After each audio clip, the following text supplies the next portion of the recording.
Welcome to the Candace's Pack Dog Rescue Show with your host, JP Mendoza. Thank you very much, Taniya. You know, I've always wanted to pick someone's brain about pack walking. Not just because of the walking itself, but because of the process from the very beginning. It's something that I've always been fascinated by, and I hope to get good at it in the future. Well, I was super lucky to meet just the right person to talk to about this, and she has a great story. Please welcome Los Angeles-based trainer Yasmeen Zenni. All right, Yasmeen Zenni from Zenni Dogs, based out of Long Beach, California. How are you doing today, Yasmeen? I'm doing fantastic. Thank you. First of all, thank you very much for being on the show with me. I really appreciate it. You are a very, very busy woman, and again, I just want to thank you for taking the time to have a conversation with me on my new podcast. My absolute pleasure. Thank you for having me. Yasmeen, you know you're badass when you're this busy and you don't even have a website. It made it a little tough for me to do a little bit of research on you before we, leading up to the interview. But it was really cool what I did find. I found your Yelp page. People love you.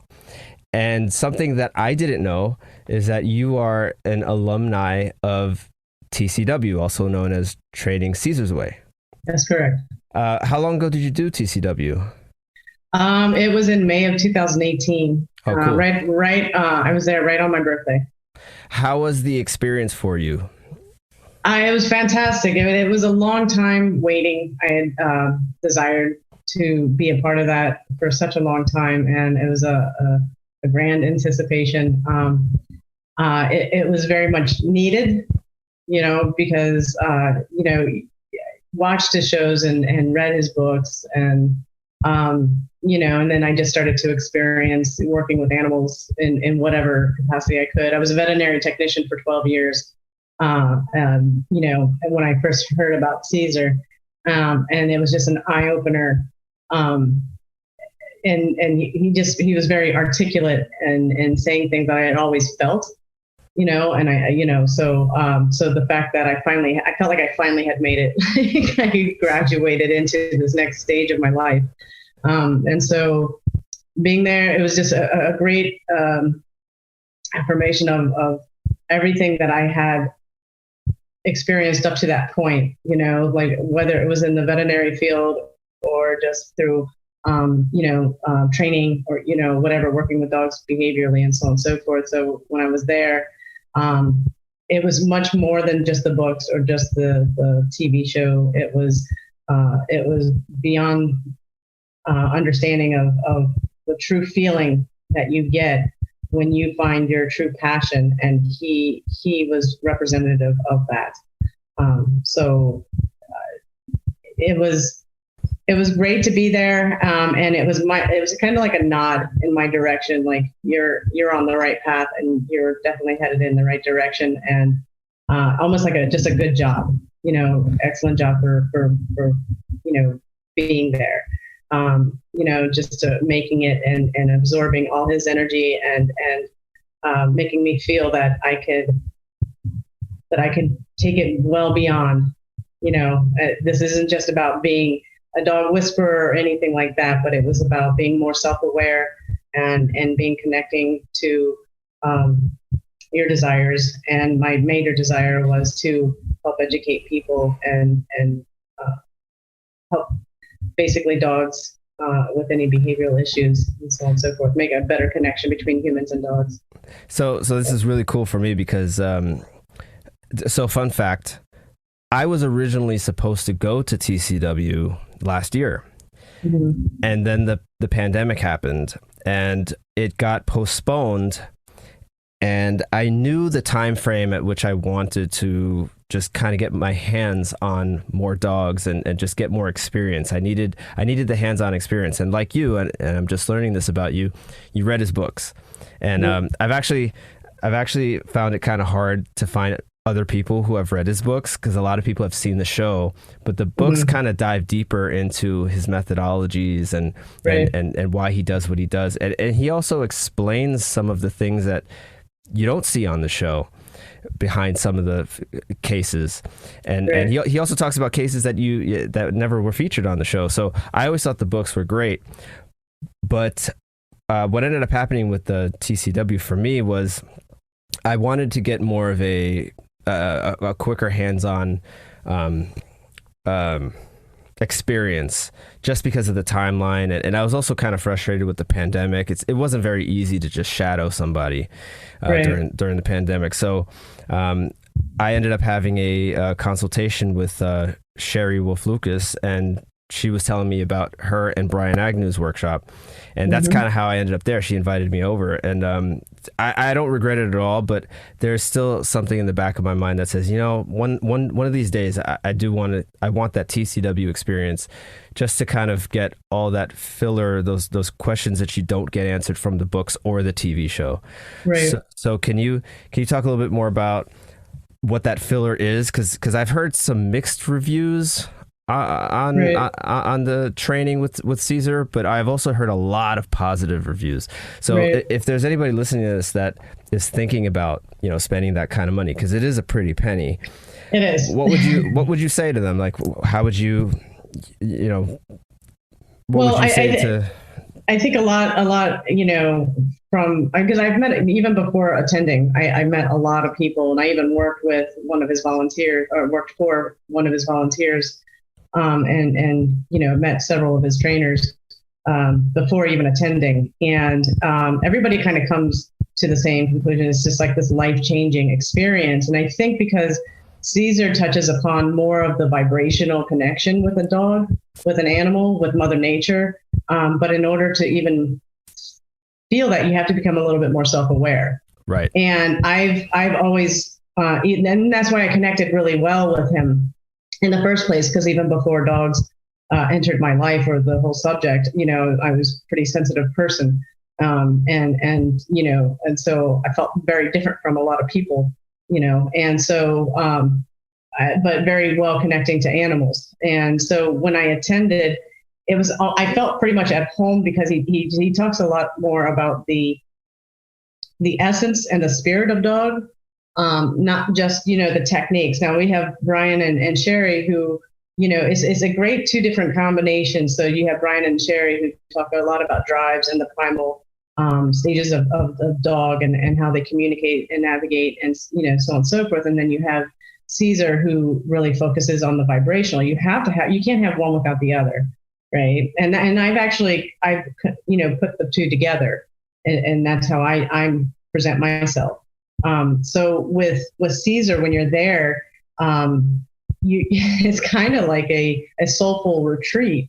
You have to have an open mind about it. I think if people are looking for a specific hands-on, I mean, you do get to experience, if you're bringing a dog or whatever, or even if you didn't bring a dog, you get to handle other people's dogs or what have you. But it's not. It's really, he wants to really build the foundation of a broader, deeper understanding of how dogs view and perceive the world through energy.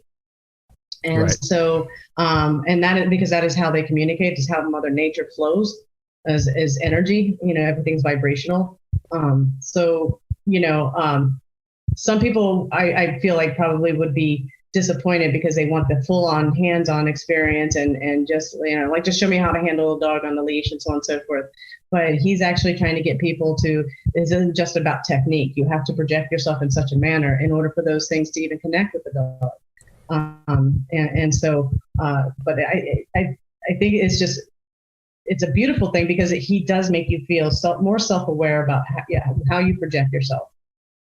Because if these animals, if these dogs, cats, whatever, are living with us in our realm, in our world, they're instinctually navigating themselves around what we project. And a lot of times we're not even aware about what we are doing. We're always in a hurry.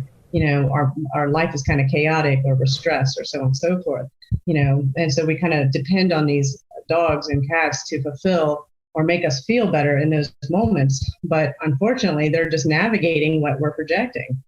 And so because we're not aware of those things, then you start to see a huge gap between animal and human. And the thing is the biggest issue about behavioral problems in homes is our lack of understanding on how they navigate in the first place. So not only about the technical side of handling them, through the leash work, but also how they perceive and receive information in their environment. Does that make sense? Yeah, that makes total sense. In fact, it honestly makes me a little bit jealous because that sounds like a really awesome experience.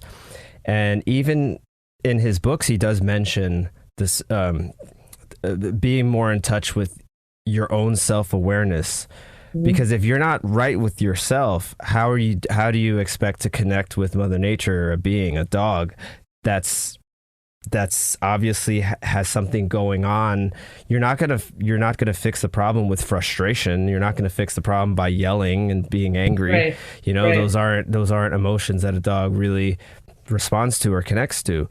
So I do agree 100%. And I spent about 6 years or so since getting my dog reading Caesar's books and watching his show, and you think so much. You can study all the episodes, you can read all the books, you can learn about the techniques and stuff, but until you put it into practice, it is so completely different. And attending the workshop actually made me realize not only how much more I needed to learn, but how much more I want to learn, because there's so many great minds out there that you can just pick their brains and learn stuff off. But Yasmeen, you said a few minutes ago that before dogs entered your life, can you take me back to when you decided you wanted to do this for a living? Like, how did you decide you wanted to work with dogs? Well, funny thing, for 14 years I was in the food industry from the time I had turned 16 up until I turned 30. And I had moved to California from Cincinnati in 2001, and I was continuing on to the restaurant field, and I was becoming very frustrated. I knew it wasn't satisfactory, and I wasn't feeling fulfilled, and so on and so forth. And what kind of got me into it was a pregnant cat that moved into my apartment, and I didn't know what to do. And so I've had cats, but my mom always had taken care of them, but I loved them. I gave them all the affection. And there was a girl I had worked with in the restaurant field who was a vet tech, and she was giving me advice, and then I would tell her what I had been doing, what I thought would be best, and so on and so forth. So we would exchange information. She told me one day, she's like, you'd be a really good vet tech. And that's where the light bulb went off. And then I became persistent within that year, and just kind of, got my foot in the door into an animal hospital. They hired me as a receptionist because I had, experience in speaking with the public, and customer service. And, but I kept pushing myself to go into the back and sneak back there and learn all the techniques of being a technician, because that was my first initial desire. And I found a hospital that actually, was willing to teach me from scratch. And I'll never forget, this is pretty much the day that this happened, was that I went back there, and there's a chalkboard where they have all the patients' names and what they're in for and so on and so forth. And I just saw this name Holly, and it said PTS. And I said, what does PTS mean? And they said, put to sleep. And so I kind of quickly looked around to find her, and I saw this really sweet, not old looking dog, and didn't look sick. And I said, what's wrong with her? And they were like, oh, behavioral issues. And I'm like, excuse me? I couldn't believe what I was hearing. And I opened up the door, and she rolled submissively on her back, and she was very nervous, but extremely sweet, soft eyes. And so I'm like, I didn't understand what kind of behavioral issues. And for whatever reason, I think the couple had her for 8 years, and they got into a bitter divorce, and she became destructive, obviously because of the environment being, abruptly changed in such a chaotic manner. And so I thought this, did you guys, what do you do about this? Well, he said he went to a trainer, but he's over it. And then they did. They put her to sleep. I couldn't stay in there. I was outside, and I was bawling my eyes out. And there's got to be something different about this. And so I ended up going home. I called my mom because I was really disappointed, because I really thought I wanted to, this was something I was going to do in my life, was be a technician and work with animals that way. And she had cable. I did not. And she said, you've got to watch this show called The Dog Whisperer. And she's like, she's like, I really think that you're going to like it, so on and so forth. A couple of weeks go by, and I ended up moving in with somebody, and the cable got set up, and the show happened to be on when we were taking a break from the move. And I was like, hey, that's the show of my mom. And when I saw it, I had chills throughout my entire body because it wasn't what he was doing, but everything he was saying was exactly how I felt on the inside, but he was articulating it perfectly. And I said, that is what I'm supposed to be doing. And it was just like this humongous light bulb that went off in my head. And from that point, I stayed in the veterinary field for a long while. I got my dog training certificate online, but I didn't even have a dog. I had cats. And so I kind of just, I don't know, I kind of just got, people were like, oh, I had such strong desire and passion that people were referring me to, I didn't even know what I was doing. But I think what really kept me going and fueling forward as well was that in my continuance of being a veterinary technician, and as I advanced further into that field, it was disturbing. The veterinarians and the technicians, they're hard workers. I mean, I was that for 12 years, and it really can suck the life out of you sometimes. But the passion of wanting to help and help these animals as much as you can keeps you going. And there's some phenomenal technicians and doctors out there. But the one common problem I saw was this lack of understanding, which is common in the homes, of how animals communicate by nature. And I just saw, certain dogs, as I just sit and watch while a technician was restraining an animal, whether it was a cat or a dog, and the doctor or a person coming towards them in their personal space, and the pressure that this animal was feeling, I could see as the outsider, like, wait, give them time. And then if they started to show lip, oh, they're a will bite or they're aggressive, and they put a red sticker on it. And I'm like, are you kidding me? This is not how this is supposed to be. And so I kind of almost had started out as wanting it to make it my mission, not only just to be a dog trainer, but also to get back into the field in some way to help better educate people in that field to connect better with these animals. So the experience isn't so chaotic and stressful for either human or dog or cat, So Yasmeen, this is amazing for me to hear because I used to be a vet tech as well. Oh, okay. I wasn't. There you go. So you know what I'm talking about. I know what you're talking about, but it's very strange. It's a very weird thing for me to go back to those days when I was a vet tech, because it was a total. I was about 20 years old, I believe. I'm 38 now, so I'm pretty sure I was about 20, 21 years old. I thought I wanted to do it as a career. I thought maybe I would eventually study to be a vet. And I didn't have any understanding of dog behavior. I mean, it was just one of those things where, and like you, when I started, I didn't have any experience either. My first job basically trained me on the job, and then I switched over to a hospital that was bigger.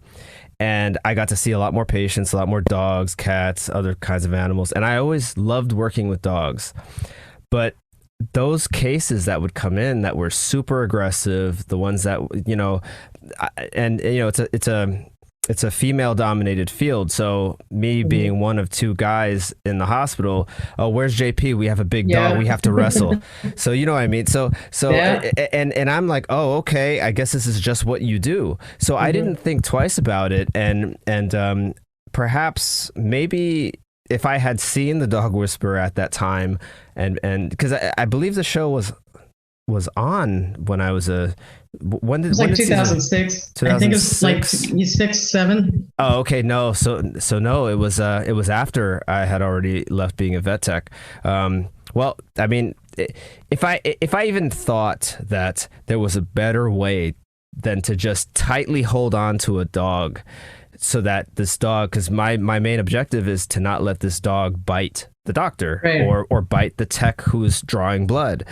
Right. And it's very strange for me because knowing now what I know, it's just like you said, of course this dog is freaking out.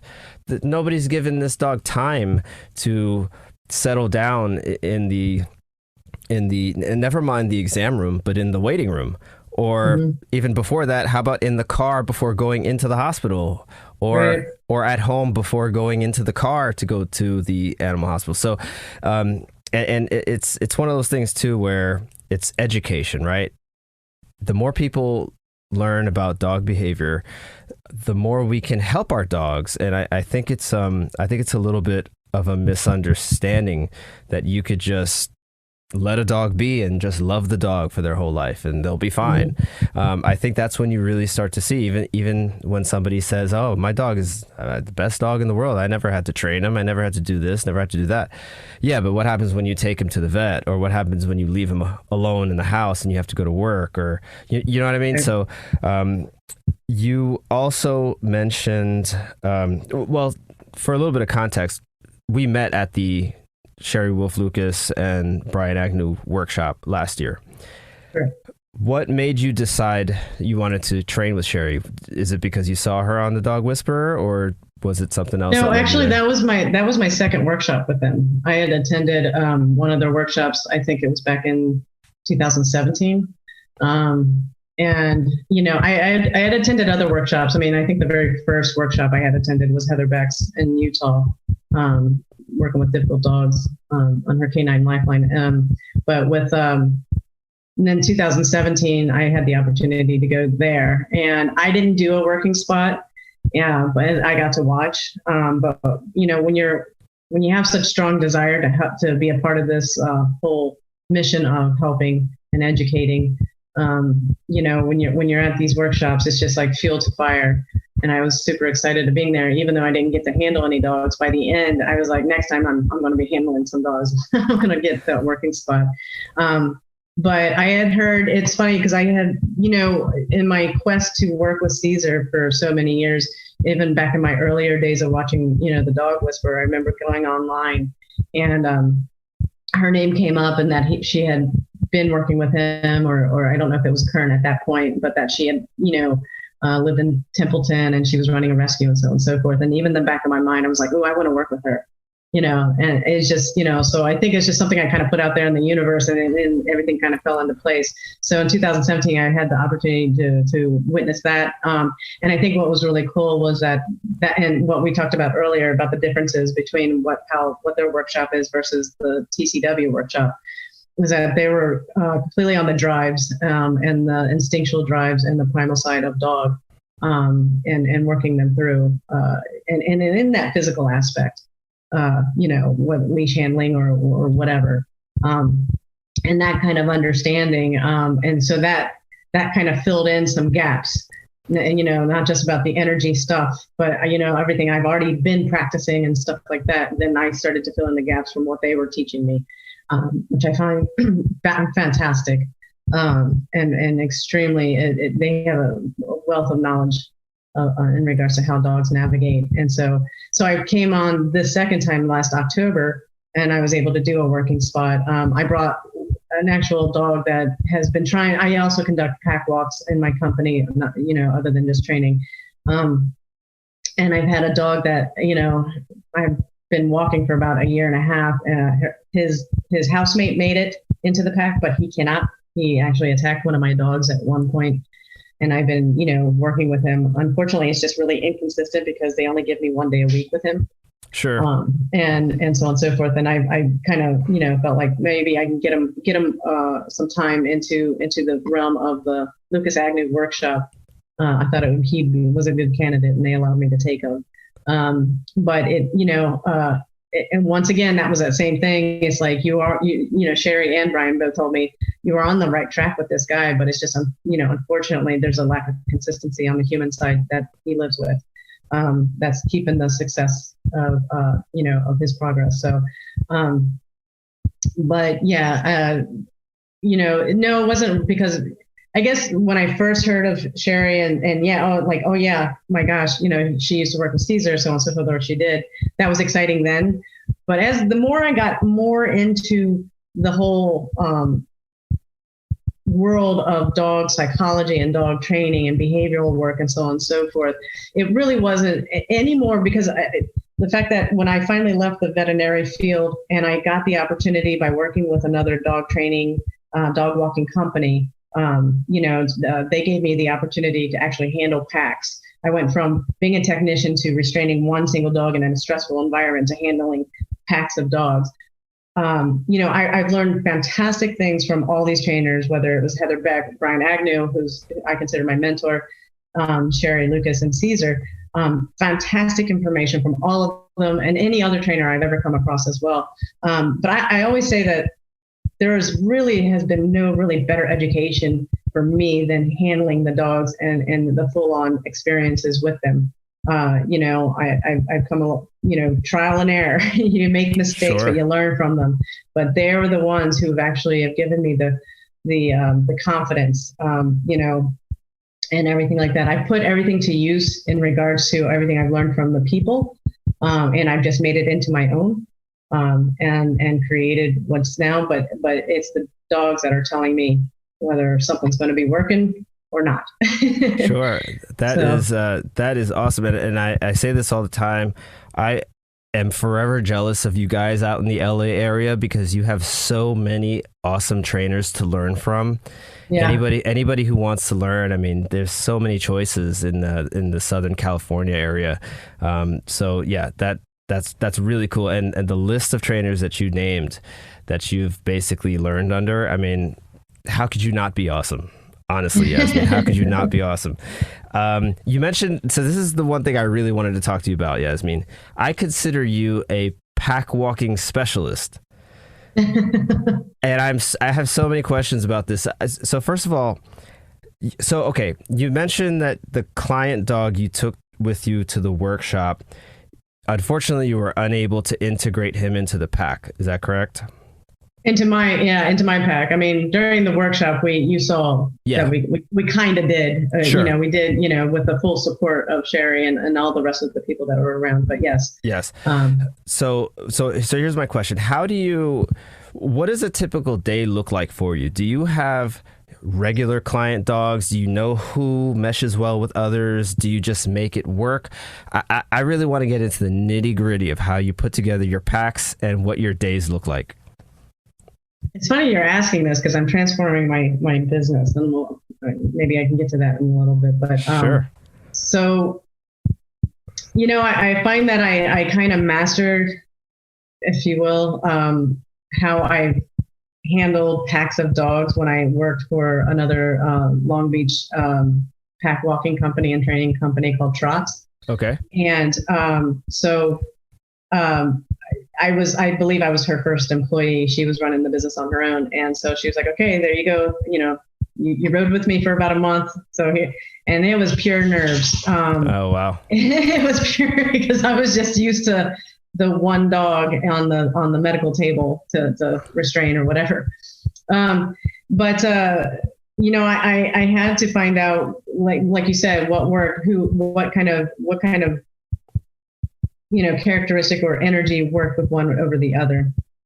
And I had to become aware, but in order for me to do that, I had to get over my nerves. I was everything that I was doing initially when I first started doing it with that other company. I was so nervous every second, and I was in a preventative mode. I had to do this very quickly. And I didn't want to, because first thing you think of is like, I don't want dogs to fight, and yep, you're just kind of, I was extremely tense. And so I just remember the one day that I was sick of feeling that way. And so I opened up the car door, and this one dog that they had an issue, kind of almost like a neurological issue. He was a little special dog, but he could get tense with people or other dogs. And I stood there and I just took this big deep breath, and I stopped myself and I slowed down, and I just was talking to myself inside to just relax, Yasmeen, drop your shoulders. And I just started talking myself and about where my body physically was in that moment. And it just was mere seconds. And as I opened up my eyes, I saw pretty much 5 dogs that were in my car at that time take a step back and sit down. And I was like, oh my God, okay. I need to just take my time. Yeah.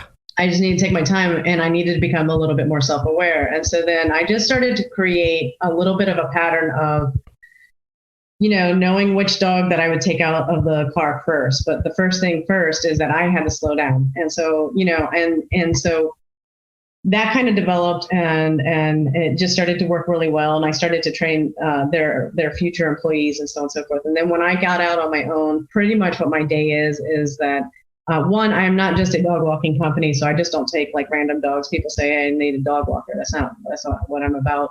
I only offer to my clients who I've had training sessions with. So you've had to have at least 2 training sessions with me. And so it really, because I'm pretty much by myself, I have very limited help. A lot of times I don't have help at all. And I'm all throughout Long Beach. Sometimes, I mean, as much as if the energy isn't going to mesh, even if they live in the same neighborhood, I'm going to have to put them on a different day. But a lot of it is geographic, or else because it started out where I went from one side of Long Beach to another just for one pack walk, and it was taking me a long time. Oh, wow. But things started to kind of fall in place. And quite honestly,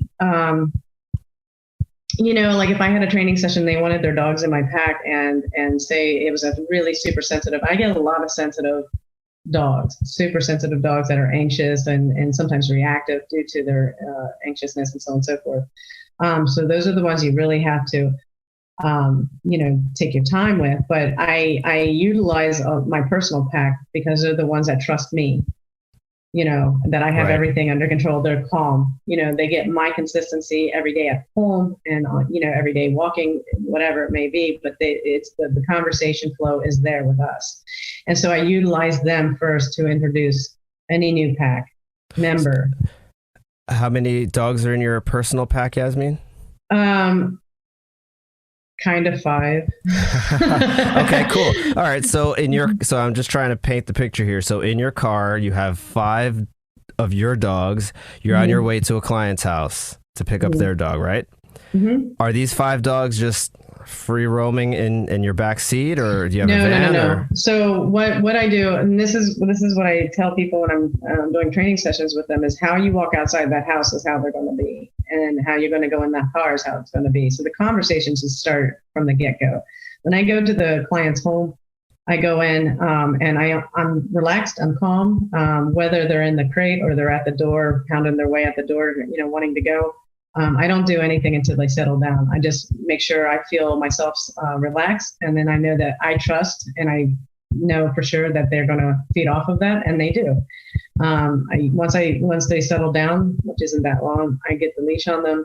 I bring them into my car, but I just don't throw them in and close the door. I have seen some dog walkers do that, and I don't even know how they don't have a dog fight all the time in the back of their car. Yeah, I've always wondered that. Insane. That's why I'm asking. No, yeah. So when it's everything that we teach, trainers teach people to do is that, hey, before you open up the door to go outside, make sure they're calm and either sitting down or in the waiting mode behind you,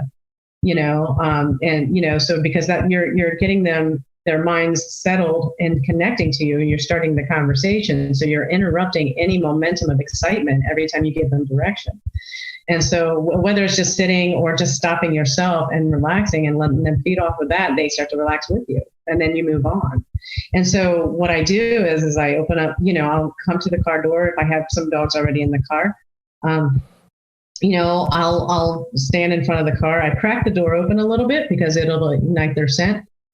So they're kind of investigating first. Okay, there's excitement, so that who do you have with you? And then the guy I have, they're saying, oh my God, what's in the car? And do you have that under control? But my body being in front and relaxed and giving them space and time to assess the situation through their nose. And once they have that opportunity, then they respond and tell me that they're ready. The ones in the car will step back. As they step back, which is respecting the space of the new dog coming in. I open up the door and I get a little bit of space for the new guy to investigate, or new guy, or whether it's a regular pack member or not. It doesn't matter. But I always continue the consistency of that conversation. They investigate, they go in. I'll still hold on to their leash, but no tension. And I allow them to use their nose to investigate the sound, smells around, and everybody's kind of checking each other out a little bit, keeping it relaxed. If I feel like it's a little too much, then I'll just be like, okay, that's enough. So I just, I guide them back to me. And then once they sit down and settle down, they'll look at me like, okay, cool, we're ready. And so I've set the tone, the atmospheric tone in the back of that car. This is what we want this. I want them to experience a nice car ride, not just, okay, here we are, the anticipation. Because by the time you get to your destination to do the pack walk, then it's going to be chaotic. And it's not fair. This is what I kind of say. It's like when I want to control the passengers on the bus, right? You don't want to be one of those passengers where you're so uncomfortable in the bus that's full of rowdy kids that you're kind of pressing your face up against the window, like, is this ride over yet? Right. I want to make sure to instill, that everyone settles down enough to understand what my full intentions are. So I guide them through the process. I don't speak to them. I just keep it relaxed and chill. And then if I see something a little too much, then I don't punish them. That's enough. That's why I use the leash a little bit, just to kind of tap them on their shoulder. Okay, that's enough. Right. And then they sit, and so I keep that as consistent as possible with every dog that comes into my experience. And so by the time I get to the destination, the dogs are all chilling in the back. They're laying down. And so that's setting them up for success for a really productive pack walk, which is the most primal activity they do, is just migrate together. And so when I bring them out, same thing. I get to the car door, I crack it open just a little bit, and, they'll use their nose. Okay, we're here, and so once I give them a little bit of space and time to utilize their nose properly, and then they're accepting of that information, they step back. And as I open up the door or the hatchback, and yes, I've opened up the hatchback and I've had 9 dogs in the car, all just sitting, waiting for me.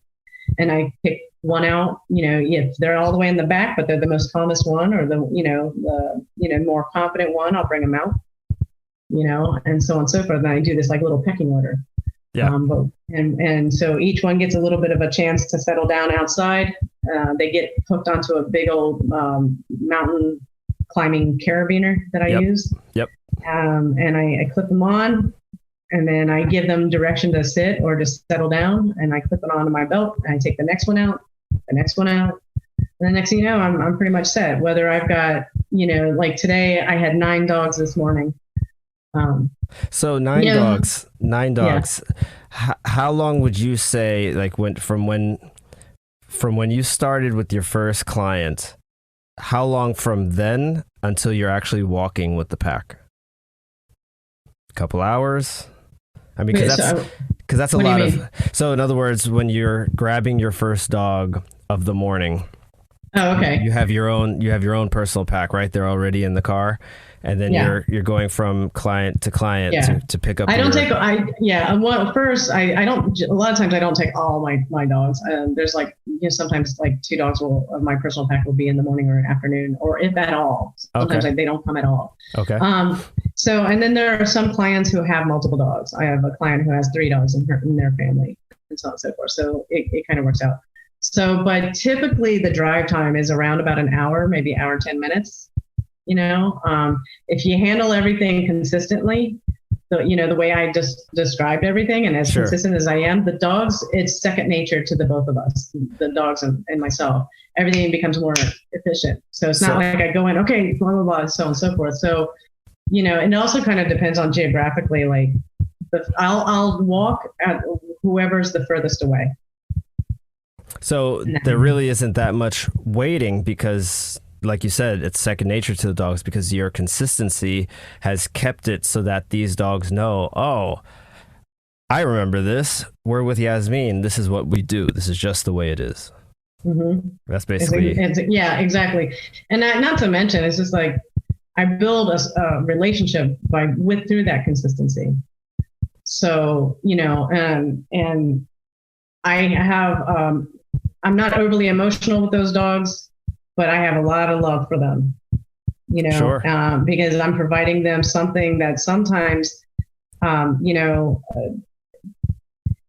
give them the most natural setting that they should be able to have in general. But I try to provide them an environment so calming and natural for them to just thrive in and communicate with one another the way they do in nature. And so, I give them as much as I can in regards to making them feel, or giving them an environment where their true spirits can be revealed. And so, what's fantastic is that, I have had my company now, it'll be 3 years in July. And the dogs who have been in my company since the beginning, I feel like they're mine. Sure. They're mine. But the amount of trust that I feel from them and the respect, sometimes it's hard for me when I see their humans that they live with are still struggling, because I feel like they're not getting the opportunity to really partake and feel and see the true spirit of their dog. Yeah, they're not able to actually see who their dog really is. Yeah, because they're still looking at, well, why is my dog still doing this, or why do they act like this when you come in the home? In the pictures, they look so calm with you, and I try to explain to people, it's the dynamic of your relationship. The information I provided you, the guidance I provided you, you have to continue. So this is where I'm coming at in regards to my business, is that, a lot of people are looking for the pack walks to fix their dogs, and that's not what this is for. Sure. This was to help continue the process, for them to learn and to take on to the opportunity of being with one another in the most primal way, without so much of my human interference other than just pure guidance. But the process truly it was also supposed to have started and continued within the home. I'm unfortunately seeing a lot of lack of it. And, so therefore I'm not accepting any more new dogs into my packs, and most likely I will disband the pack walks within probably about a year and a half of time. I don't want to say goodbye to any of these dogs, and unless, they go away for one reason or another, but pretty much, I really want to solely focus on behavioral work on dogs. I want to work with them more, and educate people, because it is about education. A lot of my training sessions, like I said, I've also integrated a lot of self-awareness. And so I tackle into talking. I end up becoming a little bit of a therapist to some people I get them to try to get them to relax while they're handling their animals, and they realize like they've been holding on to something for so long, and they have to reveal it, and that's fine. Just like Caesar did. Almost every episode was almost the same blueprint.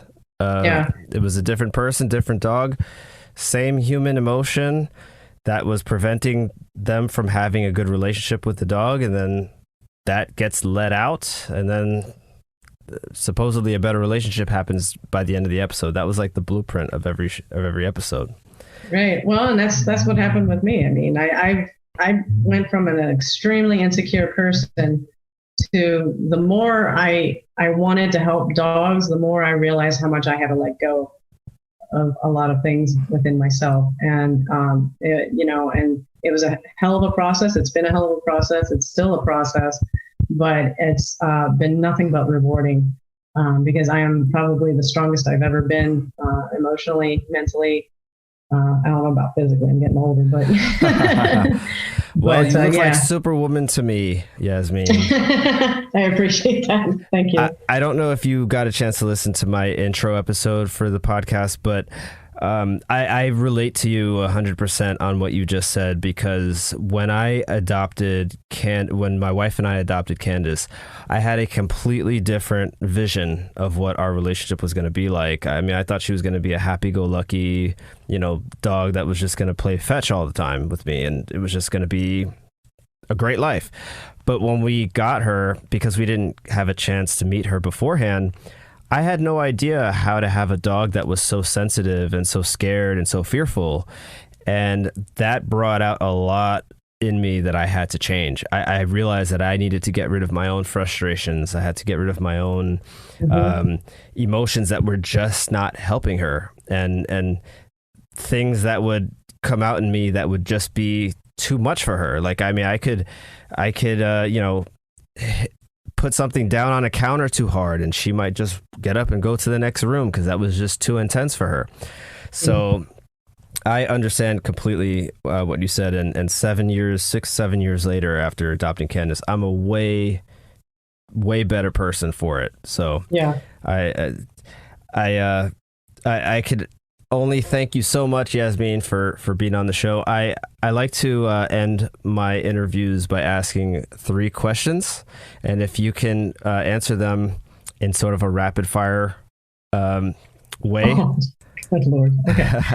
Ready? Let me take a deep breath. All right. These are easy questions. Don't worry about it. Okay. What's the one thing you wish dog owners would understand? Their nature.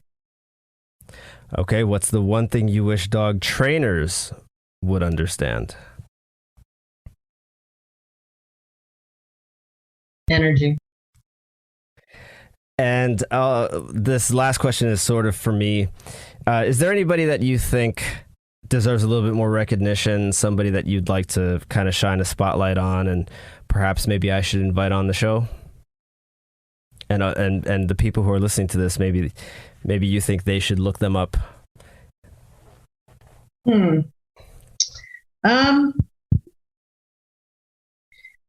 I gotta give kudos to my previous employer, Joanna Stanford. She gave me the grand opportunity. To